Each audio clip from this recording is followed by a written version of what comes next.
Friends, அஸ்ஸலாமு அலைக்கும். Welcome to Aneesna kitchen. இன்றைக்கி நம்ம வீடியோவில் என்ன செய்ய போகிறோம்னு பார்த்தீங்கன்னா, உடம்புக்கு குளிர்ச்சி தரக்கூடிய வெந்தயக்களி எப்படி செய்யலாம் அப்படின்றதான் பார்க்க போகிறோம். இப்போ வாங்க நம்ம வீடியோக்குள்ளே போகலாம். இப்போ பார்த்தீங்கன்னா வெந்தயக்களிக்கு நான் மாவாகவே அரைச்சி வச்சுருக்கேன். சில பேர் அரிசி வெந்தயம்லாம் முதல் நாள் நைட்டில் ஊற வச்சுட்டு மறுநாள் காலையில் அரைச்சி வெந்தயக்களி செய்வாங்க. நான் 1 கிலோ புழுங்கல் அரிசிக்கு 200 கிராம் வெந்தயத்தை நல்லா காய போட்டு மிக்சியில் அரைச்சி பவுட்ரு பண்ணி வச்சுக்குவேன். அதை எனக்கு தேவையான நேரத்தில் எடுத்து யூஸ் பண்ணிக்குவேன். மார்னிங் டிஃபனுக்கும் யூஸ் பண்ணிக்குவேன். ஈவினிங் ஸ்நாக்ஸ்க்காக இருந்தாலும் டக்குன்னு எடுத்து செய்கிறதுக்கு எனக்கு மாவு ரொம்ப யூஸ்ஃபுல்லாக இருக்கும். இப்போ இந்த மாவில் உங்களுக்கு வெந்தயக்களி எப்படி கிண்டலான்றதை எடுத்து காமிக்கிறேன் வாங்க. இந்த கப்பில் 2.5 கப்பு இந்த மாவு எடுத்திருக்கேன். இப்போ தண்ணி ஊற்றி நல்லா கரைச்சிக்கலாம். நம்ம இதை கரைக்கிறதுக்கு தேவையான அளவுக்கு மட்டும் தண்ணி சேர்த்துட்டு கரைச்சி எடுத்துக்கலாம்.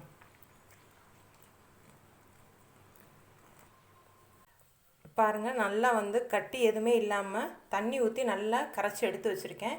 இப்போ அடுப்பை பற்ற வச்சு நம்ம களி கிண்ட ஆரம்பிச்சிடலாம்.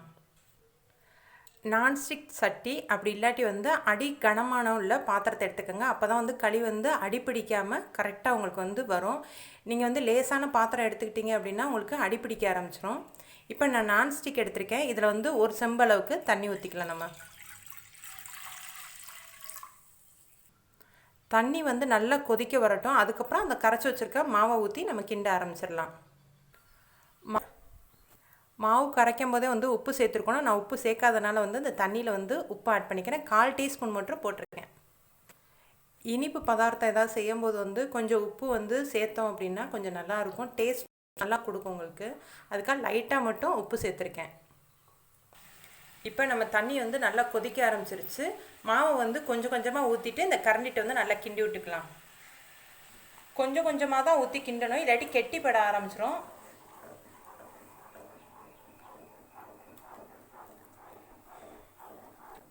கை விடாமல் நல்லா கிளறிக்கிட்டே இருக்கணும். கை விட்டுட்டிங்க அப்படின்னா கீழே அடிப்பிடிக்க ஆரம்பிச்சிடும். அதனால் ஒரு 5 நிமிஷத்துக்கு நல்லா இந்த மாதிரி கீழே புஷ் பண்ணி கிண்டி விட ஆரம்பிச்சிருக்கேங்க.